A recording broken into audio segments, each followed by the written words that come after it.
আজকে আমরা এখানে সবাই এসছি নন্দনে, বৃষ্টি স্নাত শহর, শহর জলমগ্ন, তার সত্ত্বেও আমাদের হাউসফুল এবং প্রচুর দর্শক এসছে, আমাদের গেস্টরাও এসছে, আমাদের তারকারাও এসছে। এই অনুভূতিটা কেমন লাগছে 60 দিন পদার্পণ করে? এই প্রত্যাবর্তন কেমন লাগছে?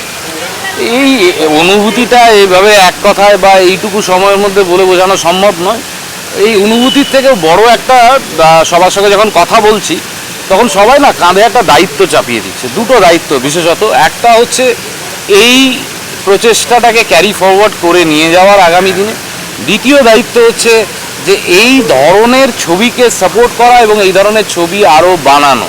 সুতরাং আমি যত এই দিন যাচ্ছে তত এই দায়িত্বগুলো যত কাঁধে আসছে, আরো বাড়ছে দায়িত্বগুলো কাঁধে আসছে, কাঁধে দিয়ে যাচ্ছেন, দর্শক দিচ্ছেন, অন্যান্য গুণী মানুষরা দিচ্ছেন। তো এই দায়িত্বটাকে নিয়ে আমি আরও বেশি করে ভাবছি, আমার মাথাতে এগুলোই চলছে।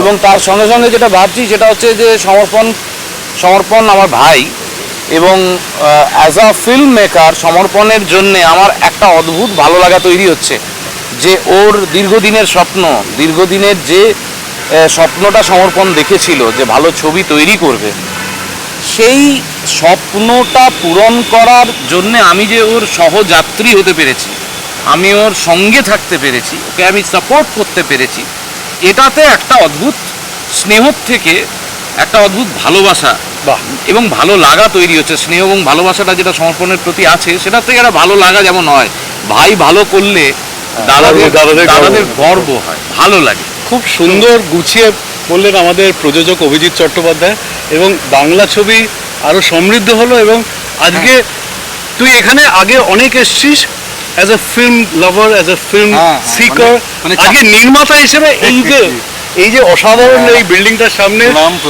এই হালকা ঝিরঝিরে বৃষ্টির একটা আবহে কেমন লাগছে 60 দিন? এটা বৃষ্টি নয় না, এটা আশীর্বাদ, ঈশ্বরের আশীর্বাদ। যেটা দাদা বললো, আমি দাদাকে দাদা বলেই ডাকি। দাদা না থাকলে তো এই স্বপ্নটা আমি পারতাম না। এবং স্বপ্ন হয়তো ফুয়েল করেন হয়তো অনেকেই, কিন্তু ফুয়েল করা স্বপ্নটা সেইভাবে একসাথে দেখা, দুটোর মধ্যে পার্থক্যটা আছে। তো আমি সর্বদা যখনই যাকে বলছি আমি একটা কথাই বলছি যে বাংলাতে একজন খুব ভালো সেন্সেবল প্রডিউসার এসেছেন লং টার্মের জন্য, যিনি ছবিটা ভালোবাসেন, ছবি বোঝেন, এবং নির্মাতাদের, মানে আমি তো আমার কথা বলতে পারি যে একদম নতুন, তাকে যে এতটা ভরসা করে এত দূর ঠেলে দিয়েছে আমায়। এবার আমি তারপর ওই ট্রেজেক্টরিটা পার করে যেতে পেরেছি কিনা সেটা দর্শকরাই জানে। কিন্তু সেই ফুয়েলটা যদি দাদা না থাকতো, এবং সঙ্গে অবশ্যই আপনারা দর্শক, তাহলে এটা হতো না। এবং যেটা ঠিক দাদা বললো, আমিও ঠিক ওই কথাটাই বলবো যে যত দিন যাচ্ছে তত যেন আমরা আস্তে আস্তে আমাদের একটা অদৃশ্য কোনো দায়িত্বে আমরা ঝুঁকে পড়ছি। তুই এই কথাটা বলি না, এটা খুব সুন্দর কথা। আমি এই প্রেক্ষিতে এটা বলবো, বিভিন্ন ছবি পরিচালক প্রযোজকদের সাথে গত 2 দশকে কাজ করে দেখেছি, অনেক সময় দেখা যায় প্রযোজকরা শুধু বাণিজ্যিক দিকটাই দেখে, একদম ব্যবসা কিতনা হুয়া কিংবা মাল কত কামালে। এই প্রেক্ষিতে আমি জিজ্ঞেস করবো, অনেক প্রযোজকরা ইনভলভড হয় না, শুধু একটা সান্নিধ্য তাদের রইল ব্যবসায়িক ক্ষেত্রে। দাদাকে আমি দেখেছি প্রত্যেকটা খুঁটিনাটির মধ্যেও ফ্রম এ টু জেড, উনি নাক গলান না কিন্তু উনি সাহসটা যোগান ফ্রম এ টু জেড। এবং আমি যদি বলি এটাকে যদি কেউ বলে নাক গলানো, হ্যাঁ, আমি সেটাকে ভুল বলবো না, কারণ নাক গলানোটা যদি ভালো হয়, ভালোর ক্ষেত্রে হয়, তাহলে তো সেই নাক গলানোটা ভালোই, ওই ছবিটাকে আরো সমৃদ্ধ। হ্যাঁ। এবার আমাকে যদি আমার প্রডিউসার এসে যদি কাঁধে হাত দিয়ে বলেন যে এই জায়গাটা যদি এমনি ভাবা যায় কেমন হয়, তাহলে আমি যদি বুদ্ধিমান হই, আমি তো সেটাকে আমি বলবো, এনকারেজ করবো। আমি তো সেটা বলবো না যে আপনি বেশি বাড়াবাড়ি করছেন, না, সেটা ভুল। কারণ এই প্রসেসটাই ভুল। কারণ ছবি কিন্তু একজন নির্মাতা এবং একজন পরিচালক, এই দুজনের যদি সেম ভালোবাসা না থাকে তাহলে কিন্তু হয় না। এটা প্রথম দিন থেকে আমি আর দাদা বলে এসেছি যে একজন বাবা একজন মা সংঘবদ্ধ প্রয়াস, নাহলে হতে পারে না। আজকে 60 ডেজের সেলিব্রেশন নানান জায়গায় হতে পারতো, একদম অনেক বড় পার্টি দিয়ে অনেক উৎসব করে হতে পারতো, সাকসেস পার্টি। এই নিয়ে অভিজিতের অনেক মতামত আছে, আমি জানি, আমি ওইদিকে যাচ্ছি না। আমরা এটা বিশ্বাসী নই, কারণ দাদা আমরা এটা বিশ্বাসী নই। আমাদের মনে হয় আজকে আমাদের ফিল্মটা সত্যি সাকসেসফুল হলো এই নন্দনে 60 দিন থাকতে পেরে, একদম খুবই নান্দনিক একটা দিন, 50 দিন থাকতে পেরে। দুটো মাই ফলক 50 আর 60, এবং এই উদযাপনের প্রেক্ষিতে আরেকটা প্রশ্ন মাথায় আসে যে অনেক সময় আমরা দেখি যে ছবির নির্মাতা প্রযোজক বানিয়ে দিয়ে ছেড়ে দিয়েছেন, এবারে দর্শক বুঝে নেবে, চললো চললো না চললো, ডিস্ট্রিবিউশনের হ্যাপা আছে, অডিয়েন্সের প্রেক্ষিতে অন্য ছবির সাথে ক্ল্যাশের, এখানে কিন্তু দাদা, অনেকগুলো ছবি থাকা সত্ত্বেও এই যে continuity, লেগেছিলাম এই যে আরেকজনকে আমি ক্রেডিটটা দেবো, আমাদের ডিস্ট্রিবিউটার এবং শতদীপ। আমার বন্ধু, আমার সঙ্গে মানে ছোট ভাই, এবং শতদীপকে আমি শুধুমাত্র ধন্যবাদ দেবো না, শতদীপকে বলবো লাভ ইউ শতদীপ, তুমি যে কাঁধে কাঁধ রেখে হাতে হাত দিয়ে যে প্রয়াসটা করেছো, অনেক একজন নতুন নির্মাতা, একজন নতুন পরিচালকের উপরে আস্থা রেখে, একদম এইটাই, এই স্পিরিটটা চাই শতদীপ, আমরা তোমাকে চাই এই ফিল্ম ইন্ডাস্ট্রির বেটারমেন্টের জন্য। আগামী দিনে তুমি সামনে থেকে যেমনভাবে লড়ছো, আমরা তোমার সঙ্গে আছি।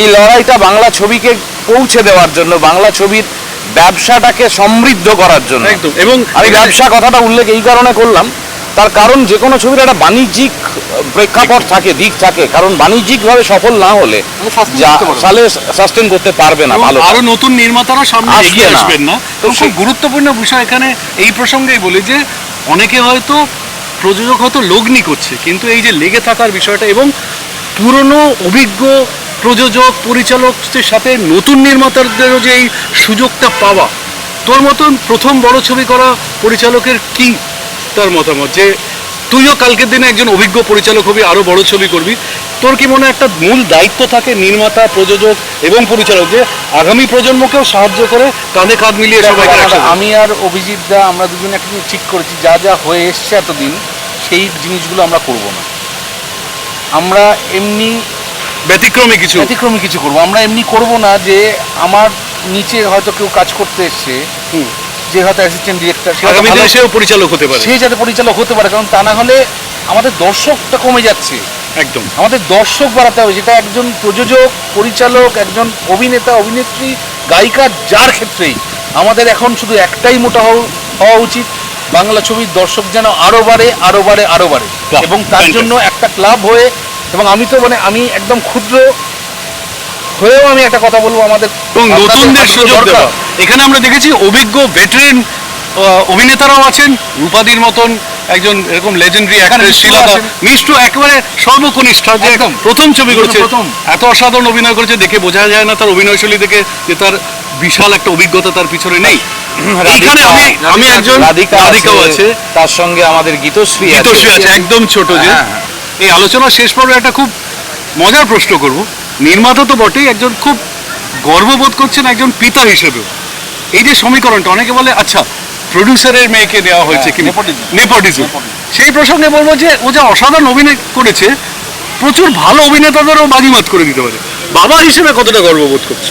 গর্ব তো হয়ই, এবং তার সঙ্গে সঙ্গে যেটা হয়, আমি সামনের পথটা দেখি আর কি, কোথায় কোথায় পিচ্ছিল পথ আছে, যে পিচ্ছিল পথ বা যে সংখিল সিঁড়িগুলো আছে, সেই সংখিল সিঁড়ি এবং পিচ্ছিল পথ নিয়ে আমার মেয়েকে প্রতিদিন তাকে বলা এবং তাকে সতর্ক করা এবং তাকে আরও বেশি এনকারেজ করা যে তোমাকে শিখতে হবে, this is beginning of your learning. ফ্লোরে অনেক বকুনিও খেয়েছে শুনলাম।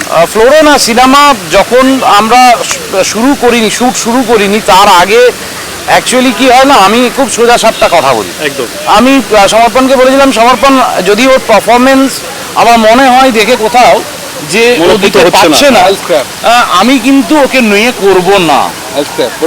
আমি শুরুর সময় বলছি, একদম ছবি শুরুর আগে, এবং তোমার এবং আমি সমর্পণকে বলেছি যে তুমি এত বড় রিস্কটা আমাকে নেওয়া হবে না, প্রযোজক হিসেবে একটা রিস্ক হয়ে একদম যাচ্ছে, অবশ্যই হতে পারে সে আমার মেয়ে, কিন্তু হতে risk। পারে। না না, অ্যাকচুয়ালি সঠিক ট্যালেন্টের, যদি আমার মেয়ের মধ্যে ট্যালেন্ট থাকে আমি আমার মেয়ের জন্য লড়বো, এবং আরো একটা মেয়ে যদি পাশে দাঁড়ায় সেও আমার মেয়ে হবে।